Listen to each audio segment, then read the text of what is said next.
ഇഷ്ടംപോലെ സെയിൽസ് കിട്ടുന്നുണ്ട്, പക്ഷേ പെട്ടിയിൽ പൈസ വീഴുന്നുണ്ടെന്ന് ചോദിച്ചാൽ പൈസ വീഴുന്നില്ല. അതെന്തായിരിക്കും കാരണം? കാരണം ഒന്നേ ഉള്ളൂ.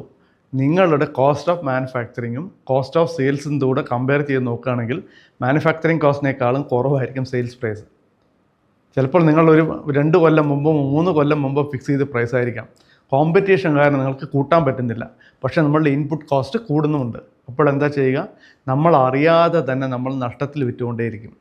ഇതിനുള്ളൊരു ഏറ്റവും വലിയ പ്രതിവിധി എന്താണെന്ന് വെച്ചാൽ മാനേജ്മെൻറ്റ് ബൈ നമ്പേഴ്സ് എന്ന് പറയും.